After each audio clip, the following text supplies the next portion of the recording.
നിങ്ങളുടെ favourite shows ഇനി ഒരിക്കലും മിസ്സാവില്ല. ഇപ്പോൾ C5 കാണും നിങ്ങളുടെ ഫേവറേറ്റ് ഷോസ് തികച്ചും സൗജന്യമായി. എന്റെ മുഖം കണ്ടാൽ പോലും വെറുപ്പോടെ മഹിയേട്ടൻ നോക്കുന്നത് അതെനിക്ക് സഹിക്കുന്നില്ല.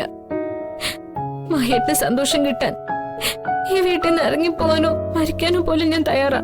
നീ എന്ത് വെട്ടിത്തായി പറയുന്നേ? നീ ഇവിടുന്ന് പോയാ എന്റെ മാളുവിന് പിന്നെ ആരാ? അവൾക്ക് നീ ഉണ്ടെന്നുള്ളതാ എന്റെ ഒരു സമാധാനം. പക്ഷെ ചേച്ചി,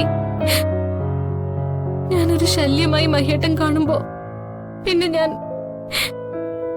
അത് വെറും തെറ്റിദ്ധാരണയല്ലേ ഗംഗേ? മഹിയേട്ടന്റെ മനസ്സില് നിന്റെ സ്ഥാനം എന്താണെന്ന് ഞാൻ പറയാതെ തന്നെ നിനക്കറിയാലോ. അറിയാം. മഹിയേട്ടന്റെ മനസ്സില് ഞാനുണ്ടെന്ന വിശ്വാസത്തിലാ ഞാനിവിടെ ഇതുവരെ കഴിഞ്ഞത്. ആ വിശ്വാസം ഇനിയും നിനക്കുണ്ടാവണം. എടുത്തു ചാടി ഒരു തീരുമാനം എടുക്കരുത്. ജീവിതം നഷ്ടപ്പെട്ടാൽ ഉണ്ടാകുന്ന വേദന നേരിട്ടറിയുന്നവളാ ഞാൻ.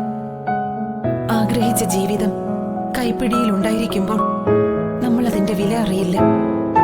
പക്ഷെ അത് നഷ്ടമായി കഴിയുമ്പോഴാ അതിന്റെ മഹത്വം അറിയാൻ പോകുന്നത്. അതുകൊണ്ട് ഒന്നിന്റെ പേരിലും ജീവിതം നശിപ്പിക്കാൻ ശ്രമിക്കരുത്. മാളുവിന് അമ്മയുടെ സ്ഥാനത്ത് എന്നും നീ ഉണ്ടാവണം. മാളു നിന്നെ എത്രമാത്രം സ്നേഹിക്കുന്നുണ്ടെന്ന് നിനക്ക് നേരിട്ടറിയാലോ ഗംഗേ.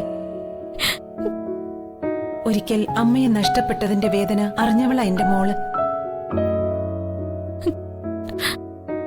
ഇനി ഒരിക്കൽ കൂടി അവൾക്ക് ആ ദുഃഖം നീ കൊടുക്കരുത്. മഹിയേട്ടനെ കുറിച്ചോർത്ത് നീ വിഷമിക്കണ്ട.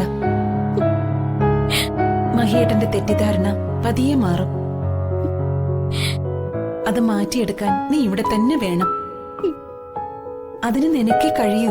എന്നെ ശത്രുവായി അകറ്റി നിർത്തിയ ഞാൻ എങ്ങനെ അത് മാറ്റും ചേച്ചി? അതൊക്കെ സാധിക്കും. നിനക്കറിയല്ലോ ഗംഗേ, നീ അല്ലാതെ ഈ വീട്ടിലുള്ള എല്ലാവരും മഹിയേട്ടന്റെ മാളുവിന്റെ ശത്രുക്കളാണ്. അവരുടെ എല്ലാം ലക്ഷ്യം ഈ കൈലാസത്തിലെ പണം മാത്ര. ചേച്ചി പറയുന്ന എനിക്ക് മനസ്സിലാവുന്നുണ്ട്. സത്യത്തിൽ ചേച്ചി ഭാഗ്യം ചെയ്ത ആളാ. മരിച്ചു കഴിഞ്ഞിട്ടും സ്നേഹിക്കുന്നവരെ ചുറ്റിപ്പറ്റി അവരുടെ സഹായത്തിന് നിൽക്കാൻ സാധിക്കുന്നുണ്ടല്ലോ. ഇത് ഭാഗ്യമല്ല ഗംഗേ. മരിച്ചവരുടെ ലോകം ഈശ്വര സന്നിധിയ. അവിടേക്ക് എത്താതെയും ഭൂമിയിൽ നിന്ന് പോകാനാകാതെയും ഞാൻ അലയുകയാ. എന്റെ കൊലപാതകയെ കണ്ടെത്തിയാൽ മാത്രമേ എനിക്ക് മോക്ഷമുള്ളൂ. അതിന് നീ വേണം സഹായിക്കാൻ. നീ വിചാരിച്ചാലേ എന്റെ ആത്മാവിന് മോക്ഷം നൽകാൻ സാധിക്കൂ. ചേച്ചി വിഷമിക്കണ്ട. ഞാൻ എങ്ങും പോവില്ല. ഒരിക്കലും സ്വയം ജീവൻ ഒടുക്കുകയില്ല. ഈ വാക്ക് എനിക്ക് വേണ്ടത്. നിന്നെ മരണത്തിലേക്ക് എത്തിക്കാൻ പലരും ശ്രമിക്കും, പലതും ചെയ്യും. പക്ഷേ നീ തളരാതെ പിടിച്ചു നിൽക്കണം. നിനക്ക് വേണ്ടത് ഈ കണ്ണീരല്ല, മനോധൈര്യമാ.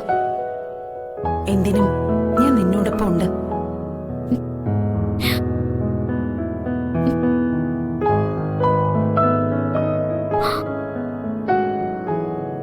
ഇനി ഞാൻ തളരില്ല. ചേച്ചിയുടെ ആഗ്രഹം പോലെ എന്റെ മാളുവിനും മഹിയേട്ടനൊപ്പം എന്നും ഞാൻ ഉണ്ടാവും.